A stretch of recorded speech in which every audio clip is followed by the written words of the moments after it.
यीशु हेबे तुम साथी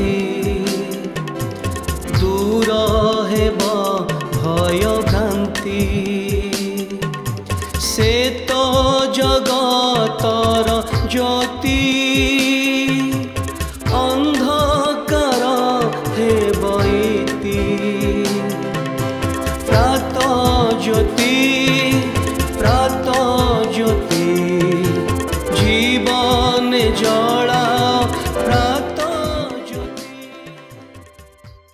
प्रात ज्योतिर समस्त दर्शक भाई भणी मान को मोर आंतरिक शुभेच्छा एवं अभिनंदन जनाए। ईश्वरंकर धन्यवाद हो जे प्रत्येक प्रातकाल समय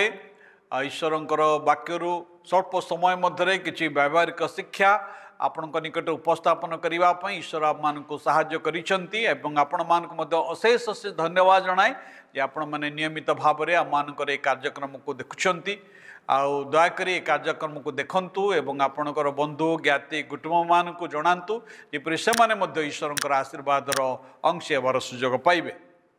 तेबे भाई भणी माने आज आमने जो प्रसंग रे आलोचना करिबा आ तार शीर्षक हला एक अनाथ कन्या सुंदरी राणी। ईश्वर वाक्य रे आमे एक कन्यार कथा देखु, एक युवा झीर कथा देखु जे जार नाम एस्टर। से गोटे अनाथा थिला, तार पितामाता कि नथिले आ जांको विषय एस्टर पुस्तक रे बाइबल एस्टर पुस्तक रे लिखा अछि। ए झीटीर जीवन बहुत प्रेरणादायक अटे। से अनाथ भाव में जीवन आरंभ कला सत्य मात्र एक देशर राणी ही पारिथिला। प्रभु हस्तरे व्यवहृत होई से समग्र देश को रक्षा करि पारिथिला, आपण लोक मान को रक्षा करि पारिथिला। तार कहानी केवल इतिहास नुहे मात्र आज प्रत्येक युवा युवती मान निमंते एक अलौकिक संवाद अटे। ईश्वर आज युवा युवती मान को तांकर निमंते व्यवहार करने पर इच्छा करती, जो माने सत्य यथार्थता निमंते कष्टकर परिस्थिति रे मध्य ठिया होगापी साहस करते। एस्टरंकर पृष्ठभूमि को जब देखा आमे जानू जे ईश्वर जेकोसी व्यक्ति को व्यवहार करि पारिबे। अनेक समय आमे भाबू ईश्वर केवल बड़ बड़ व्यक्ति मान को, टैलेंट लोक मान को, एजुकेटेड लोक मान को, विज्ञ लोक मान को व्यवहार करि पारिबे, तांको द्वारा ही अनेक किछि करि पारिबे। किंतु भाई भणी माने ईश्वर जेकोसी व्यक्ति को मध्य व्यवहार करि पारिबे। ईश्वर आपन को व्यवहार करि पारिबे। आपण युवा हुंतु युवती हुंतु आपण को ईश्वर व्यवहार करि पारिबे। आमे देखो एस्टर विषय रे से जड़े अनाथा झील खूब कम बयस से अपना पितामाता को हर गोटे कजिन पाखरे से बढ़ी थे। हुए तो लोक मैंने देखी कथा भाभी थे, ओहो बिचारा अनाथा झील ता द्वारा कौन हम, ता भविष्य कौन हम। जदि आमर ग्राम्य संस्कृति को जो जीवे ताले जो माइपी स्त्री लोक मैंने से जो पोखरी तुठरे कथबार्ता हुंती आउ से माने तो ए प्रकार भाव में कहिबे, ई माँ ई कि प्रकार झील पिलाटी बेलू डाणी तार बापा माँ को खाईदेला, ता जीवन आ सत्य जेपरी आ कौन से आशा नहीं। ए झीर जीवन रे आउ कौन हम, किंतु ईश्वर जीवन को परिवर्तन करि पारंती। भाई भणी माने मोर युवा भाई भणी माने ईश्वर आपणकर लिमिटेशन सीमित विषय को देखते नहीं, मात्र से आपणकर डेस्टिनी को, आपणकर अंतिम स्थल को देखती। से आपणकर वर्तमान जो जो विषय को आपण देखुंट, जो लिमिटेशन मध्य आपण अच्छी ताकू आपण देखते नहीं, आपण ईश्वरंकर दृष्टिभंगी जीवन को देखंतु। से बंदित्व समय बढ़िला। इस्राएल लोक माने जेते बळे से बंदी भाव में जीवन काटुले से समय विदेश रे से थिला, मात्र तार परिस्थिति ताकू ईश्वर योजना को बारण करि पारि नथिला। आम पई ईश्वर करि परिबे। युवा भाई भणी माने आपणकर परिस्थिति जा हेउना काहेकि आपण निमंते ईश्वरंकर एक परिकल्पना, एक योजना अच्छी। आपण से योजना जानते कि ईश्वर आपण निमंते एक योजना करछंती आपण ईश्वर योजना क्रमे पृथ्वी का आछंती हुए तो आपण अनेक विषय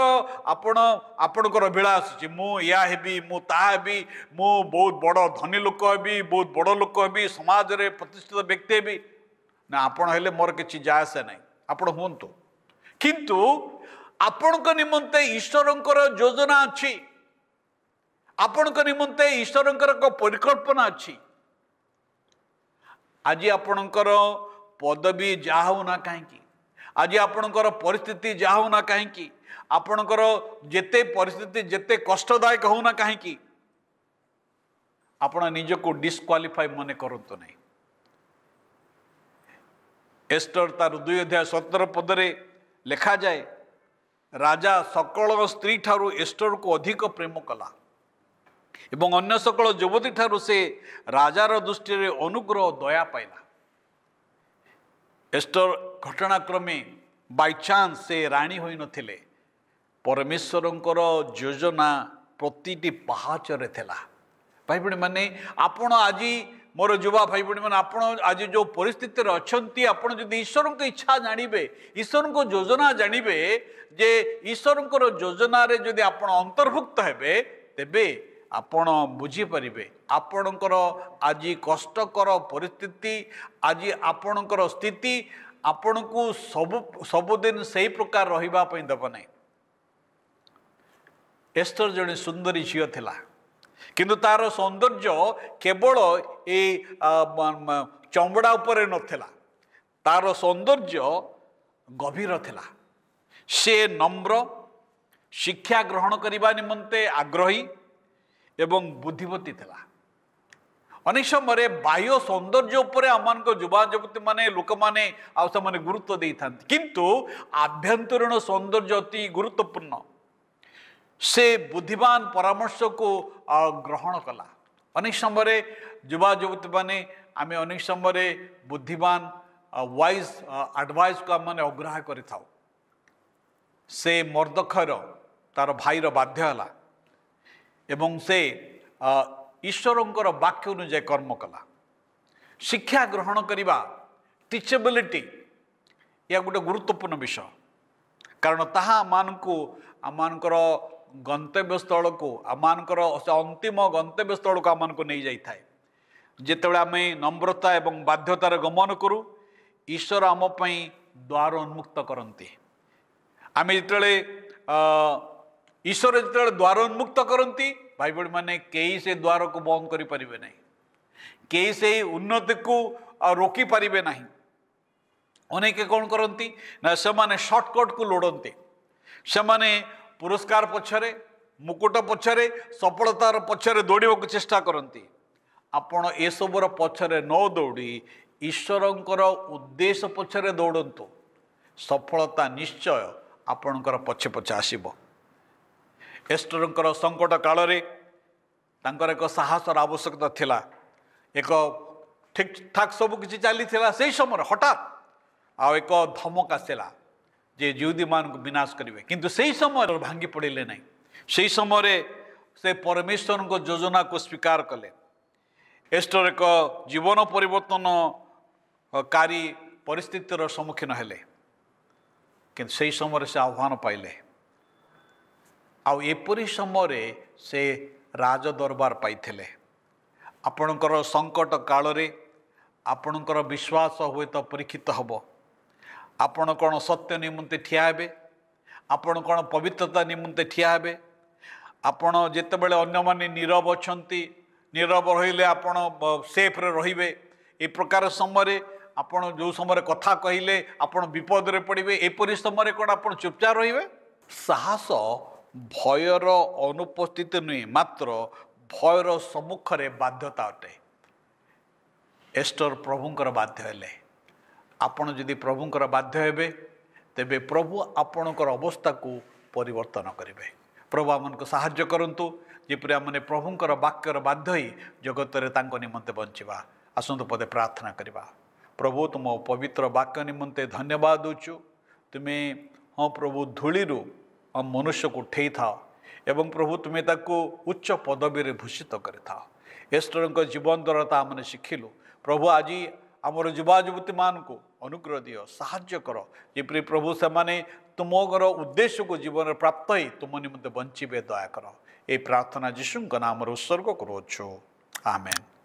ସମସ୍ତଙ୍କୁ ନମସ୍କାର। ଈଶ୍ୱର ପ୍ରତ୍ୟେକଙ୍କୁ ଆଶୀର୍ବାଦ କରନ୍ତୁ।